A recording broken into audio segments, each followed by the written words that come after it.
Salut à toi et bienvenue, j'espère que tu vas bien et que t'as pas flippé en lisant le titre. Les robots vont-ils tuer les freelances? Tu le sais sans doute, on parle souvent d'automatisation du travail. T'as pas mal de gens qui ont peur de perdre leur job à l'avenir parce qu'ils vont se faire automatiser, enfin ils vont se faire robotiser, t'appelles ça comme tu veux, bref, ils vont être remplacés par des robots. Quand on pense à l'automatisation, on pense souvent à des trucs du style caisse de supermarché. Tu le sais, tu as des caisses automatiques maintenant dans les supermarchés. Il y a pas mal de caisses automatiques, c'est déjà assez répandu.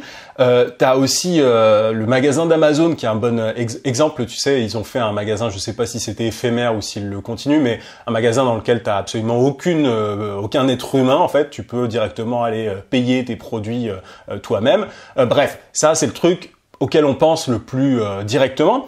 T'as aussi, mais c'est répandu, l'automatisation, le fait d'avoir des robots un peu partout, c'est déjà très répandu aujourd'hui en 2018. T'as la plupart des stations-service aujourd'hui qui sont aussi automatisées. Tu sais, les pompistes, il y en a de moins en moins. J'en ai jamais vu, je crois d'ailleurs cette année. À chaque fois que je suis passé dans une station-service, je crois qu'il y avait jamais aucune personne qui faisait ça. Je sais même pas si ça existe encore en fait. Si tu vas en France, des pompistes. Bref, t'as aussi les machines à café, forcément, qui sont automatisées, qui sont robotisées. J'ai même vu il y a quelques jours un distributeur de pizzas, c'est à côté de chez moi, tu sais, automatique. T'as même pas de pizza YOLO ou quoi. Tu mets ton fric, tu choisis ta pizza et t'as une espèce de fente comme ça où t'as la pizza ta pizza qui est livrée. Donc l'automatisation, la robotisation, je vais utiliser les deux termes un petit peu, hein, c'est pareil.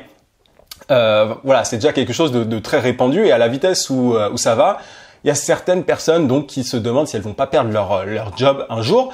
Il y a notamment les taxis autonomes, si je dois prendre un autre exemple, tu sais, les taxis autonomes, les voitures autonomes, t'as pas mal de gens qui travaillent pour Uber ou d'autres sociétés de VTC qui se disent qu'ils vont perdre leur boulot un jour parce que voilà, les voitures autonomes, c'est tout prêt, je veux dire, alors elles font quelques accidents actuellement, c'est pas terrible d'ailleurs, il y a eu des morts hein, à cause de ça. Mais bon, on est en train de se diriger vers ça. Moi perso, la voiture autonome, je suis totalement pour d'ailleurs. Mais du coup, ça pose cette problématique là, il y a certaines personnes qui vont perdre leur job, qui vont être remplacés par des robots, dont les chauffeurs de VTC. Je suis tombé sur un article d'ailleurs qui parle de métiers qui disparaîtront bientôt. Dans la liste, tu avais les camionneurs, ça va un peu de pair avec tout ce qui est voiture autonome, parce que les camions vont sûrement être automatisés aussi. T'as les ouvriers du bâtiment parce qu'il y a des machines qui vont être utilisées à la place, les vendeurs en magasin, bon, logique, les conseillers juridiques, les médecins même parce que tu as des machines aujourd'hui qui seraient capables d'opérer des personnes. Alors c'est encore je pense que tout le monde n'accepterait pas aujourd'hui encore de se faire opéré par un robot, mais ça existe. Les comptables, etc., etc. Mais t'avais une grosse liste de métiers qui risquent de disparaître plus tard. La question qu'on peut se poser, c'est est-ce que les freelances, les indépendants, les gens qui vendent leurs services en tant qu'indépendants, peuvent perdre leur job plus tard à cause de ça? Et c'est une question qui est sensible parce que pour nous, il n'y a pas il y a pas ce qu'on appelle la sécurité de l'emploi. C'est-à-dire que si on se fait remplacer par des robots plus tard, on est un peu dans la merde, on est livré à nous-mêmes, si tu veux. Contrairement peut-être aux salariés qui, je sais pas, il y aura peut-être des politiques par rapport à ça, par rapport aux salariés qui se feront remplacer par des robots, on leur proposera d'autres jobs, etc. Mais la question, elle est un petit peu sensible chez les indépendants parce que justement, on n'a pas ce filet de sécurité derrière. Moi, j'en veux pas personnellement, mais il y a certaines personnes qui peuvent avoir peur de ça. Et si tu te fais robotiser en tant qu'indépendant, on peut te dire c'est ton problème en fait, débrouille-toi quoi. Et je vais te donner mon petit avis là-dessus. Au-delà de l'aspect futuriste, trop cool du sujet et tout ça, ça peut t'aider en fait, le fait de te poser cette question, ça peut t'aider à bien aborder ton boulot de freelance et à éviter beaucoup d'erreurs que font énormément de freelance. D'ailleurs, je vais y revenir.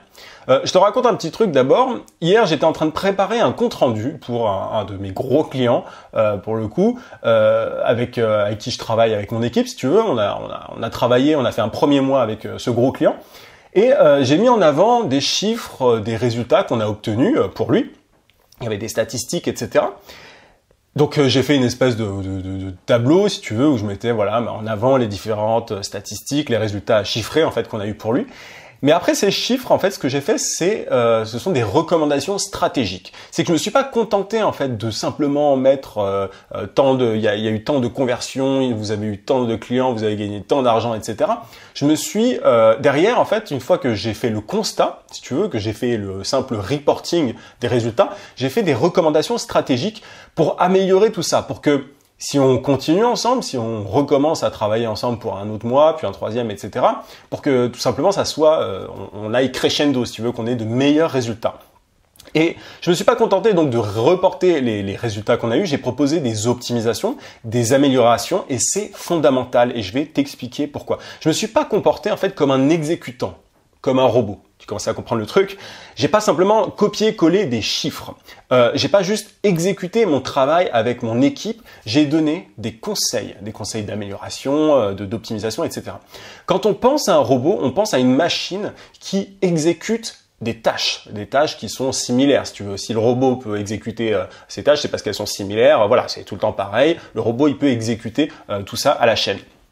Il y a certains chercheurs, je me suis intéressé au sujet, il y a certains chercheurs, alors je pourrais pas te donner toutes les références, etc. J'ai un peu fouillé si tu veux, mais fais-moi confiance ou pas d'ailleurs. Mais tu as certains chercheurs qui disent que les métiers qui se feront robotiser, ce sont les métiers qui nécessitent peu de jugement.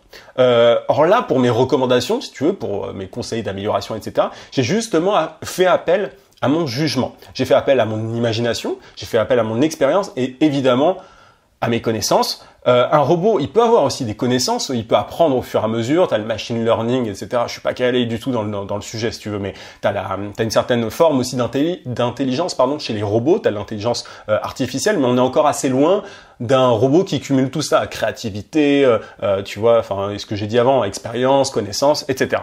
Donc, ce que je suis en train de te dire, en fait, c'est que pour ne pas te faire voler ton travail par les robots, pour ne pas te faire tuer par les robots en tant que freelance, tu dois faire appel justement à ton expérience, tu dois donner des conseils, tu dois faire appel à ton expérience, ta créativité, mais aussi à ton empathie. S'il y a bien une chose que les robots n'ont pas, c'est l'empathie. C'est le fait d'être capable de se mettre à la place des autres. Alors quand tu conseilles un client, c'est une qualité qu'il faut avoir pour trouver les meilleures solutions. Il faut que tu te mettes à sa place, que tu comprennes la personne en face, et même de manière générale dans le marketing, pour trouver des solutions, il faut être empathique. Et ça, c'est pas un truc que le robot, en tout cas pour l'instant, peut apprendre. Donc ça, c'est un point qui est important quand tu conseilles des clients, c'est une qualité à avoir pour trouver les meilleures solutions. Et si les robots apprennent l'empathie, franchement, c'est pas demain la veille.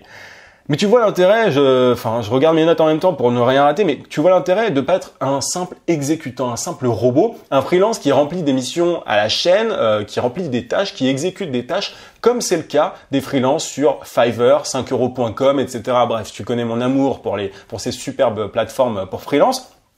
Les freelances sur ces plateformes-là, tu peux un peu les assimiler à des exécutants, à des robots si tu veux. Enfin, surtout sur les sites du style Fiverr, 5euros.com, c'est vraiment de l'exécution de tâches si tu veux. Parfois, tu as certains clients qui exigent que tu fasses ça ou ça ou ça. Bref, tu connais sans doute, tu as déjà eu des clients comme ça. Moi, ça a été mon cas. Au début, j'ai eu des clients qui me disaient, faut que tu fasses ça, ça, ça. Tu vois, ils me disaient simplement d'exécuter des tâches. Mais ton objectif pour durer en tant que freelance, justement, c'est d'être proactif, c'est de conseiller.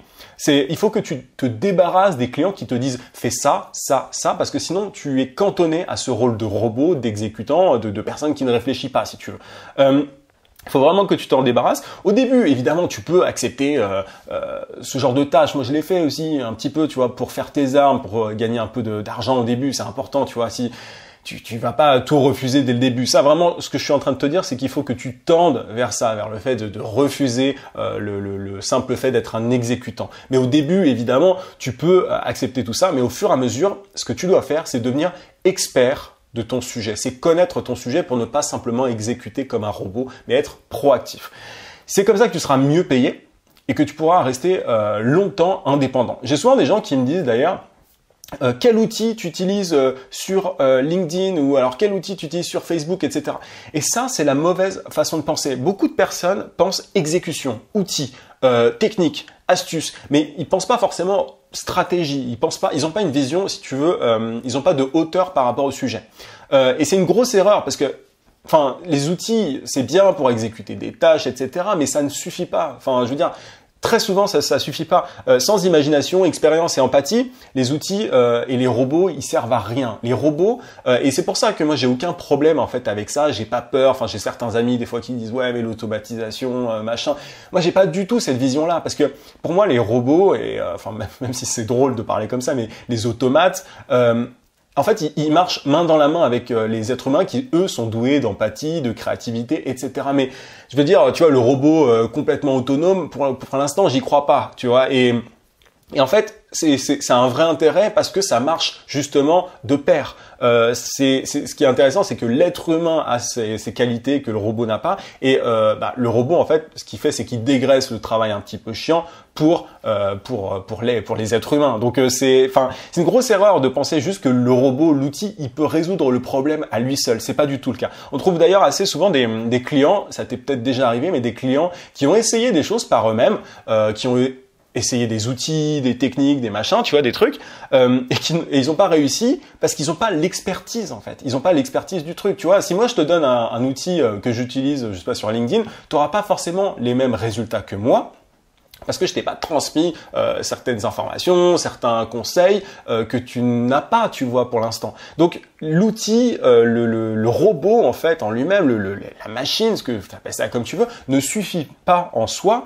Et du coup, les clients qui justement, tu vois, essayent des techniques, des outils et qui se foirent, ce sont les meilleurs clients parce qu'ils se rendent compte en fait, que ça ne suffit pas et qu'ils ont besoin d'un expert, qu'ils ont besoin de quelqu'un de calé dans son domaine. Et ça, en fait, tout le monde ne le voit pas. Tout le monde ne voit pas forcément la valeur ajoutée d'un prestataire de service. Tu vois, tout le monde ne le voit pas directement. Mais justement, quelqu'un qui teste des outils et qui se foire parce qu'il n'est pas expert, il va derrière se tourner vers un prestataire de service, un consultant, un freelance, t'appelles ça comme tu veux, et il va ensuite être prêt à payer bien plus cher parce qu'il se sera rendu compte de l'importance de cette valeur ajoutée qu'ont certains professionnels comme toi, tu vois. Mais du coup, je veux vraiment faire une distinction et vraiment entre outils, automatisation, robots et l'expertise, le fait d'être la créativité, le fait d'avoir de l'expérience, de s'être foiré. Tu vois, moi, c'est parce que je me suis foiré de nombreuses fois dans de nombreux domaines que je connais. J'ai plein de trucs à apprendre encore. Mais voilà, c'est parce que j'ai une certaine expérience là-dedans. Bref, je suis expert dans mon domaine et c'est en utilisant cette expertise avec les robots qu'on peut avoir de super résultats. Mais du coup, je suis persuadé que les freelances qui s'en sortiront sont ceux qui comprennent ça.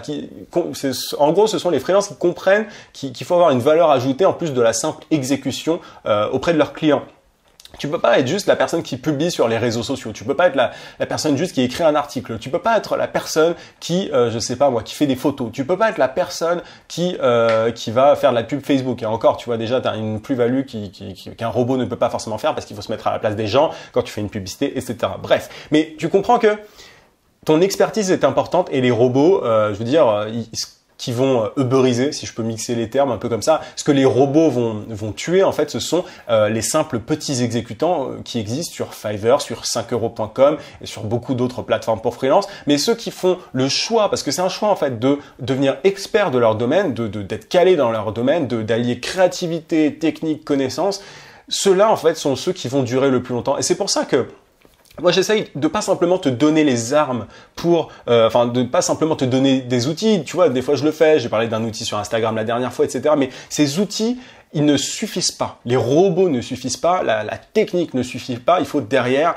avoir une certaine expertise du sujet pour pouvoir avoir des résultats. Tu vois, quelqu'un qui a simplement l'outil, par exemple, sur Instagram pour avoir plus d'abonnés ou j'en sais rien, il va pas forcément gagner de l'argent grâce à cet outil-là parce qu'il n'a pas l'expertise marketing nécessaire pour y arriver. Donc, sois conscient de ça, mais derrière, ne flippe pas si tu fais si tu as cette approche-là, si tu es conscient de tout ça. Il n'y a aucune raison que tu ne restes pas freelance, indépendant toute ta vie, tu te feras pas remplacer par les robots. Pas de panique. Voilà un petit peu ce que je voulais te dire aujourd'hui par rapport à tout ça. J'espère que ça t'a plu. N'hésite pas à mettre un gros pouce si c'est le cas, si tu es sur YouTube et à t'abonner à la chaîne si c'est pas déjà fait. Tu peux aussi télécharger ma formation vidéo gratuite pour trouver des clients rapidement en freelance. Si tu es sur YouTube aussi, tu cliques juste en haut sur le i. Sinon, tu as le lien en description si tu es sur le podcast. Je te dis à demain, 18h comme d'habitude. En attendant, n'oublie pas, vie sans limite. À plus.